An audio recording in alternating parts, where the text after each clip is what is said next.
Sir John Cheke was my 13th grandfather.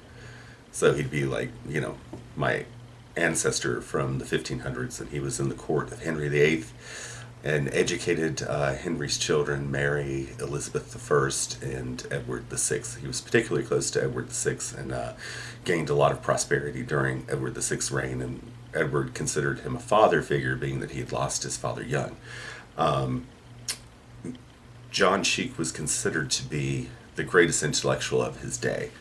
He translated, in Latin and Greek. He created all of the background to which the next, generation of translators were educated in Greek and in Latin in order to, and Hebrew as well, in order to be able to interpret the Bible for King James the VI after Elizabeth, the first Queen of England, died. But anyway, Edward was, not Edward, Edward the King was a strict Protestant, and so was John Cheke.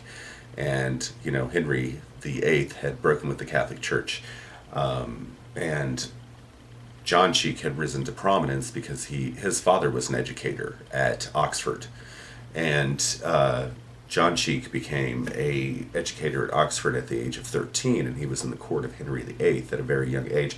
And in fact, I have a picture by Hans Holbein that's never been claimed by anybody else that I'm quite certain is my ancestor.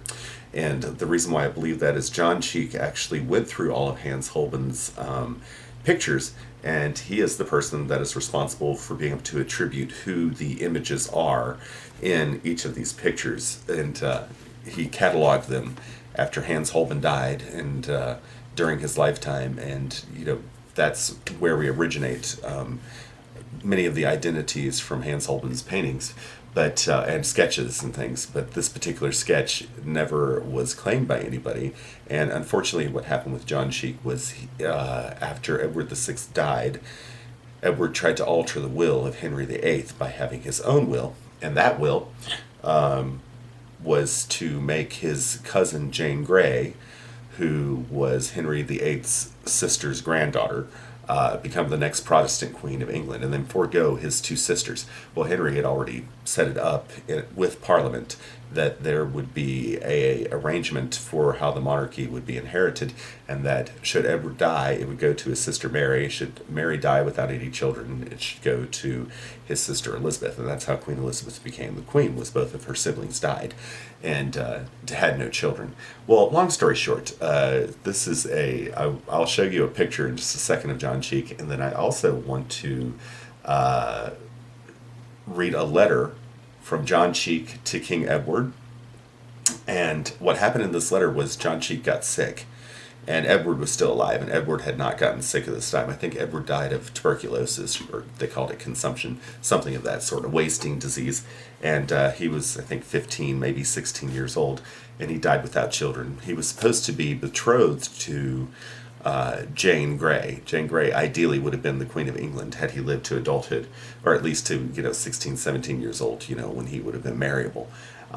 Anyway, so long story short, John Cheke having his own children and his own wife, but spending so much time with Edward and being so close to Henry VIII's children, he was actually very highly favored by them. And when he almost died, they said that Edward, who was precocious and because of all the surrounding, the way that people tried to manipulate him and everything, he had a certain aloofness towards people, that he actually was genuinely distraught that John Cheke was going to die, and wrote a letter to him and everything. But this is a letter from John Cheke to him, and I'll read that in a moment. The other thing is when John Cheke fell out of favor with Mary because he supported Jane Grey, and Mary came in with her troops from the north of the country of England and gathered her barons and her support group and came and seized her throne. John Cheke fled the country, and then she married Philip II of Spain. Mary did, and Philip II rounded up John while he was teaching abroad and brought him back to England. And in England he was thrown into the Tower, and he should have been treated as a traitor. But because of his close proximity to the children and because of her affection for him, she allowed him to live. And there's another letter that's in here that he writes to Mary that I'm going to read to you. And these are all from a book called Nugi Antiqui, a miscellaneous volume of original, writings, I guess, of this period of time, and it has many writings from different people. But these are the words of John Cheke directly from his mouth, and a little poetry and things that he did. Anyway, so Mary actually allowed him to live, and after he died at 43, which is the age I am right now, which seems kind of ludicrously young. But he started his career very young, and he was like a shining star and just a brilliant, brilliant intellectual, and such a cultural phenomenon that Shakespeare wrote about him. Milton wrote about him. Many historians and people of the day knew who he was, and unfortunately, weirdly enough, as we get passed down in history, nobody knows who he was hardly anymore, except for in certain circles. And he's my ancestor, and he was an incredible influence on the whole of Tudor England and the eventually the people that followed. And in fact, one of his descendants is an ancestor to the Queen Mother, who is Queen Elizabeth II's mother. That was one of his great-great-granddaughters, who also is the sister of one of my ancestors, who was my father's father, and then the grandson of John Cheke. Anyway, we'll get into this. I'll show you a picture. This is a sketch, what do you call that? You sketch it on metal and then you transfer it. I forget. It's like a woodcut or, a metal, print of John Cheke. And this was an image of him. I'm quite sure he didn't look exactly like this. But, you look at pictures of Henry VIII and Elizabeth that were manufactured by other people to represent them. And the clothing and the things and the beard and the general look of him, scholarly with the glove in his hands, posed a little bit, are the images of what John Cheke would have worn and looked like as a scholar. Here's another image of John Cheke.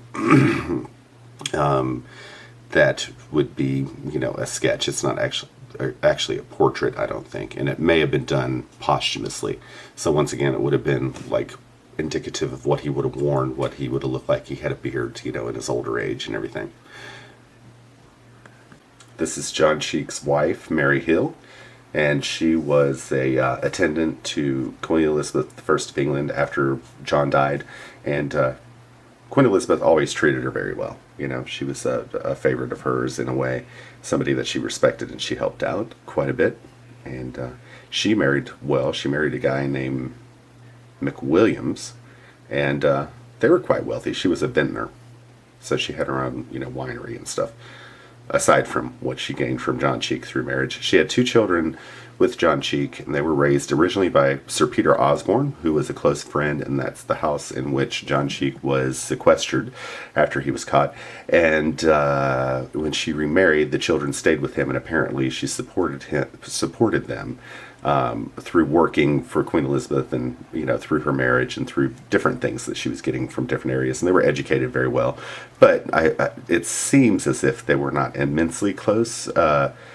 Living in her household, they were almost like brought up by Osborne, and then eventually they were raised by Lord Burleigh, who was Queen Elizabeth's first-hand man, like her principal advisor. And that is because John Cheke's sister was Cecil's first wife, and he had one child with her, and that child is through who all of the Cecil family has inherited their property, through that Cheke, Cecil line. Anyway, here's another image of John Cheke. I'm going to scoot back just a little bit so you can see the books and everything. He was a redhead. That's something that's been documented about him. But none of these pictures, I think the first one, that's the woodcut type picture, was contemporary, but also not a first-hand picture. And then these were all, posthumously created based upon images of him. And here's the picture that I think is Sir John Cheke by Hans Holbein. It's an unclaimed person, but if you look at the shape of the eyes and the general characteristics of the face and the beard and the hat, and then he's wearing the black clothes, as I said, John Cheke was the one that identified a lot of the portraits for everyone else, so it would be kind of a little ridiculous for him to try to identify himself, although he could have. It would have been known during his time who this was. So, but I look at the physiology, and if you compare him to some of the other pictures that I posted, which are, you know, based on an idea of what he might have looked like, I kind of feel that this is probably him. I might be wrong, but looking at other people in my family and the shape of his face and everything, I'm like, that could very well be John Chek right there. And he's got red hair, if you notice. Here's a little bit of a close-up where I blew it up of his face, and just gives you an idea. I think the open eyes. I'll show you also another copy that's done from a couple of medals that are contemporary to him, that actually were portraits, of him, and show you as well why I think that this is him. Just one more picture of the same photo, where I enhance the colors a little bit to brighten them up. Okay, this is the medal that shows John Chek on it. His name is written in Latin, so it's Johannes Checus. But if you look at him, I'm going to close up just a little bit. See how open the eyes are and how the cheekbones are and the shape of his nose. You look at that in profile and look at the previous picture that I showed you. And he's actually fairly young here because he died, like I said, at 43, and probably grew the beard and everything to give him a little more age to his look, a little more maturity. But yeah, I think that's the same person, personally. Anyway, I'm going to read these letters now. So this is the book. It's called Nugia Antique, being a miscellaneous collection of original writings, Volume 1 by Sir John Harrington. And this is on Google Books. And anyway, so I'm going to the page right here. And as you see, it has John Browning and different people. And then I'm going to page down, and it has the writings of John Chek. And it says, like right here, I'm going to read this one. This is Mr. afterwards Sir John Chek to the King Edward VI in 1547, when in a fit of illness and under apprehension of a speedy decease. He wrote this letter to the king, who was a young child at that time, probably 11 or 12 years old. I could actually go back and find the exact time frame, but I know that he taught Edward, the majority of his entire life, and he also taught Robert Dudley and the Dudley brothers and Jane Grey, as well as Mary and Elizabeth. He had some dealings with their teachings and their education. And long story short, he was considered the premier educator, so he spent most of his time with Edward VI, and Edward VI was very attached to him. So this is a letter from John Chek to Edward VI. What I want you to notice when I page onto it is he was one of the most educated men of his time. But notice how really odd the spelling is. I think you should be able to see it as I read it down. I'm just going to page down. Let me find the beginning here. Okay, so it's Mr. Chek to King Edward in 1547. And here's what he says. He says, "Because I am departing, my sovereign lord," meaning that he thought that he was going to die, "unto the King of all kings, Almighty God, and must by his appointment leave you, whom," and then he writes a poem to him, "to us a guardian tower remain, through ages long and jolly, nor give our house a moment's pain from thought's intrusive folly, nor let your eyes for losses mourn, nor pour in aught but glasses, and soothe the cares that still return by couching with our lasses, who loud as tattling magpies prate, alternate laugh and lour, then kiss we round each wanton mate, and crop each vernal flower, to deck our rooms, and chiefly that, where supper's charms invite, then close in chimney corner squat, to see it so blessed a sight." This letter was written at the time when Mr. Chek is consequently in a fit of illness, and he thought himself in certain view of, oh, and it copies it all the way down here, a speedy decease. It displays such wisdom and integrity, with a grateful remembrance of the writer's friend, Sikippa's Addenda, and the life of Sir John Chek in Biographies of Britain. Ascham, his contemporary, describes Sir John Chek to have been the cunningest master and one of the worthiest gentlemen that ever England bred. He was knighted in 1551 and died in 1557 at the age of 43. A royal elegy of King Edward VI by Sir John Cheke was printed in 1610. See Ritson's Bibliographia Poetica, page number 158. Anyway, so he goes back, and after he does a little poem for the king, which is very charming, he writes, "A long time I have done my best to bring up in virtue and good learning, and you are now coming to a government all of yourself, in which estate I pray God you may always be served, with them that will faithfully, truly, and plainly give you counsel. I have thought it my duty, for a memory of my last will, and for a token of my well-wishing upon you, remaining presently with me, even if I have always hereto done, to require you, yea, and in God's behalf, to charge you, that for as much as years both have and will diminish in you the fear of man, to have yet before you your eyes continually the fear of God, with the which, if you do not direct, order, and temper all your doings and sayings, be ye well assured neither to have good success in great charge that he hath committed to you, neither in the end to enjoy that joyful place that is promised tementibus eum. For if God do right extremely punish men on the base estate and of low degrees for wanting of the necessary jewel which hath in Scripture so many promises, how severely will he punish kings and princes failing therein, and whom the lack thereof must needs be both themselves and to the commonwealth most perilous. My weakness suffers me not so long to talk with you in this manner as I would wish that your Majesty's disposition, which I know most apt to receive all godly admonitions, putteth me in comfort to think that this is sufficient, beseeching God so to direct all your doings, thoughts, and meanings, as may tend to his glory and your honor and wealth, both here and in the world to come, when by death you shall be called thereunto, to which all men, as well as princes as others, as well as young and old, are subject, most affectionately beseeching your grace, if any of your servants about you shall frankly admonish you to anything which you may be misliked, to take it at their hands, and think them that shall so do to be your only servants of trust, and to consider them to the reward them accordingly.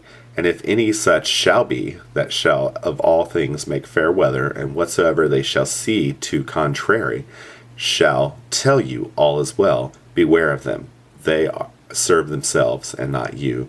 And whereas you have read in the time that it hath pleased God to lend me unto you diverse discourses and diverse sorts, as well as stories and of philosophy, whereby you have had profit, and plenty of grave and wise rules and orders for the good government of your realm, yet in mine opinion, among them all, none hath so abundantly furnished you in those points as hath Aristotle, to whom I beseech you for those matters often to resort, and especially to the 2 chapters in the Politics, the one De Mutini Regne, etc., and the other Perque Regna Servanter, which is, the mutiny of the king and the king a servant, being the 10th and 12th chapters of Socrates of his Politics. For your divinity, I wish you would diligently continue the reading of the New Testament with Sapientia Ecclesiasticus and the Proverbs, and understand that it hath pleased you, sithen the time of my sickness, to send unto me many comfortable messages, and among the rest that you have appointed, much unto my comfort, the wardship of my son to his mother. Like as I do therefore render unto your grace my most humble thanks to do so. I with like humbleness desire you, my great debts considered, to remit the him, if all shall be too much, yet some convenient piece of such land as, during his nonage, shall fall unto you.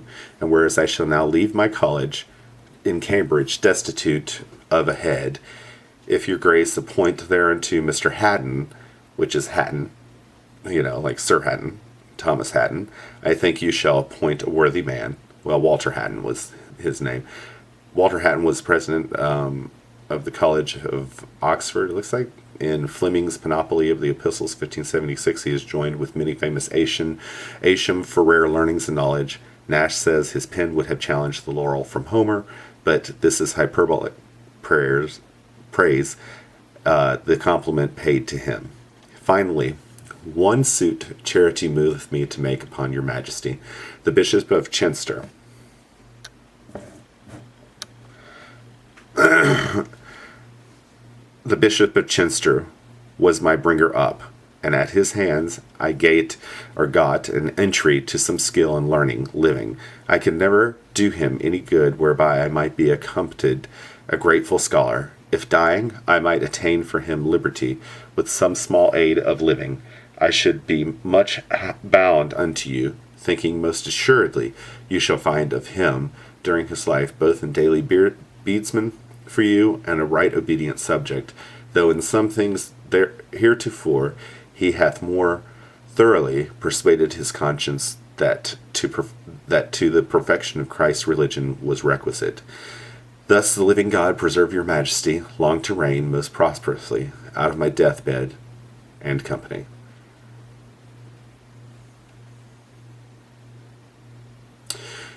By Queen Elizabeth rebounds more to his honor, being asked whether she preferred Haddon or Buchanan as men of learning. She replied, Buchanan omnibus antepano, Haddonum nomini postopono.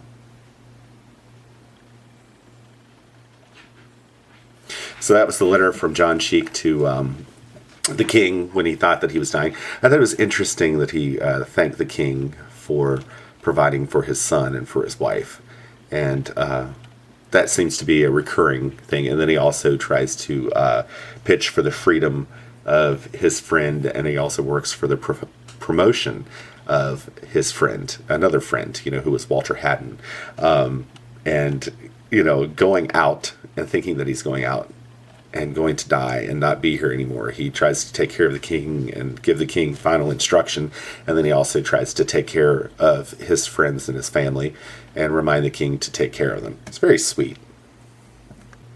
I know my aim was a little bit off when I was reading this, but did you notice that the spelling was so erratic? I think if you read it as I'm reading it, you kind of realize that spelling was definitely not standardized.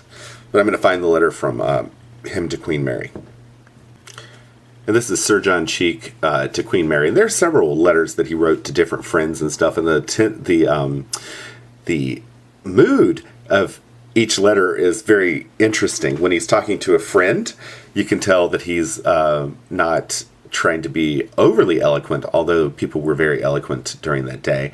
But he's a little more informal and personal. When he's talking to King Edward, who he treated as his son, you can see the tone of him treating Edward more or less as a father figure, but also as a king. And then when he fell out of favor by supporting Jane Grey, and Queen Mary came back to the throne, and I told you that she chased him down through Philip, her husband, the King of Spain, he was stripped of all of his status that he had gained from Edward VI. He was destitute, his wife was destitute, his children were destitute. They had to rely on their friend, I want to say it was Peter Osborne, and I'm pretty sure that was his name. I'm going from memory. But they had to rely on the goodness of their friends, and thank God that he did have good friends. But here he's writing a letter to Queen Mary, who he also educated and who he knew very well, but who obviously could have just killed him off and she gets a bad rap because she killed a lot of people during her reign. But you got to realize her reign started out with a coup d'etat, and that quite honestly, she had many, many, many people that wanted to do her great harm. And because of that, she was extreme. And I think probably that intensity is what drove her to kill several people. And a lot of them were prominent intellectuals. But she had an affinity for Mr. Cheke because he was her scholar, and she had a respect for him, and she allowed him to live. And that was something that she didn't do for Jane Grey, and she didn't do for some of the Dudleys. So it shows that she had a greater respect for him. Anyway, but this is the letter from John Cheke to her when he's destitute and asking her to provide for his children. And once again, pay attention to the spelling as I'm reading it, because I've read through it already, and I'm used to reading older English and some Latin and things like that, and French. And older varieties of these languages. It's just a talent that I have. It's not something that I'm a specialist at, or that I studied in college. It's just something that I picked up. But anyway, whereas it hath pleased your highness to extend your gracious mercy towards me, and something to mitigate the severity wherewith justice of law might grievously have burdened me, although I might many ways extenuate my fault towards your highness, though not absolutely by itself, yet in comparing my doings with other men, and showing my mind far from the ferventness that other had in this cause. Yet because the greater my fault, the greater is your highness' mercy showed to me. I will not abuse my fault, lest I should thereby diminish your highness' goodness bestowed on me, which as it is most notable of God's almighty virtues, so is it most commendable in theme, who in authority on earth has the office and the name of gods. My humble request is, that as it hath pleased your highness mercifully to grant me my life, and justly to call into your hands the liberty of my body, lands, and offices given unto me by your most noble brother, King Edward VI, your highness would have some pity on me, my wife, and my children, and grant me something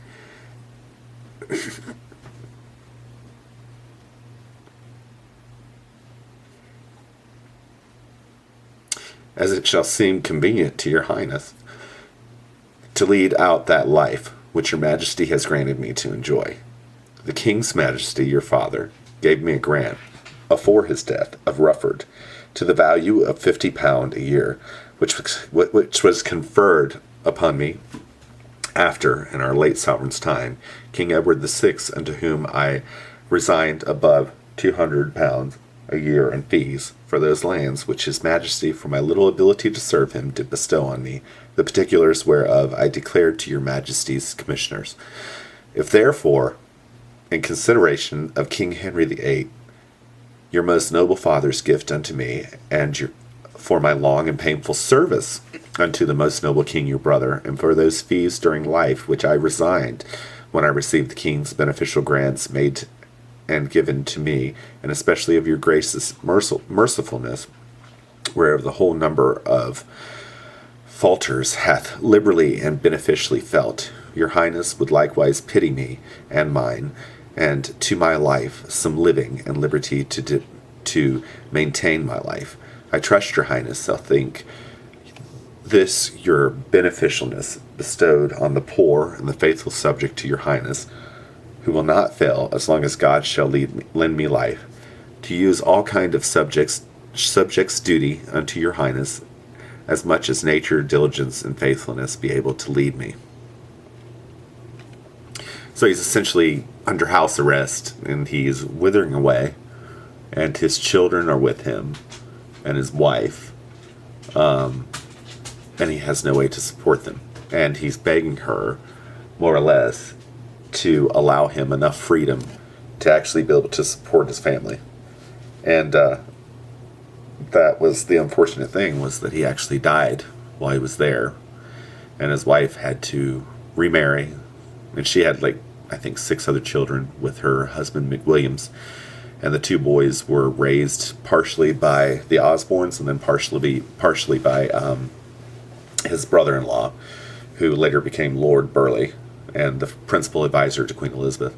But unfortunately, that was the end of John Cheke, and he is my ancestor and someone that was hugely impacted the life of all of these people. And as I said, most people never hear about him, and these are the things that he wrote directly from his hand and from his mind.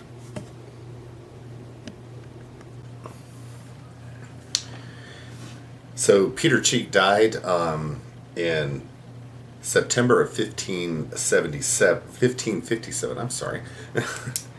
But in November 17th of 1558 was when Elizabeth Tudor, Queen Elizabeth I, became the queen. And as I said before, she took his wife Mary Hill and had her, as one of her ladies in waiting and part of her household. So she obviously knew my ancestor, Sir John Cheke, quite well. and took care of his family. But what happened to Mary Hill, who was Mary Hill Cheke, apparently because of Mary, or possibly a year later because of Elizabeth, she did inherit quite a bit of money, although she didn't inherit property and things like that from her husband. And in a who's who of Tudor women, which is a website that has pictures and stories of different women from the Tudor period, you know, through Henry VIII, all the way, and Henry VII sometimes, all the way up to Elizabeth I. It says that she left her children with Peter Osborne. Peter Osborne was the house owner and the person who Sir John Cheke stayed with when he was under house arrest, and that's where he died. She left her children with Peter Osborne to be raised, and of course, consequently, I know from doing research that they ultimately ended up with Lord Burleigh, William Cecil, to be raised, and they were raised quite well and educated quite well.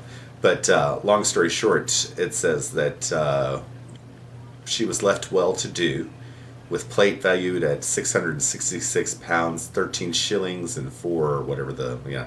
She had jewels worth £533 and 6 shillings, and the household goods were worth £400. She also inherited the wardship of Thomas Bernstein. Her second husband, who she married before December 14th, 1558, was Henry McWilliams, or McWilliam, of Stamford Hall, Essex, a gentleman of the court of Elizabeth Tudor, by whom she had Margaret, Susan, Ambrosia, Cassandra, Cecily, Henry. And then they list her as a chamberer to Queen Mary, which is kind of interesting, in 1557. So it means that she got back into favor with Mary. So Mary was actually quite kind to her, and quite kind to John Cheke to provide for his wife. And apparently it would have been Mary that, I guess, would have allowed her to inherit from her dead husband, although he was not allowed to have any of those things while he was alive. But anyway, it says that she remarried immediately after the death of her first husband. Naturally, she would have, because she was in a tight spot, and she would not have known that she was going to receive that money from him.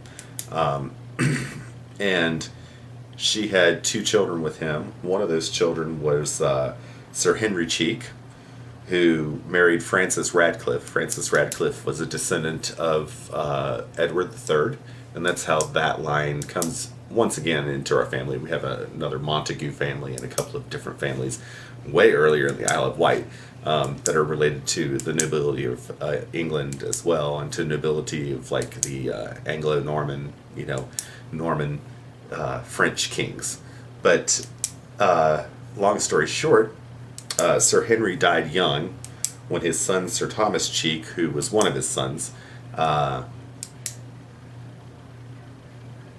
went to school, you know, was educated at York, and Sir Thomas always said that his father had died young, so consequently you had 2 generations of children in my family that were left without their parents at a very young age, you know, or not in contact in the same fashion with their parents, due to necessity and survival. Anyway, Sir Thomas Cheke married Essex Rich, and Essex Rich was also a descendant of Edward III, you know, through similar lines.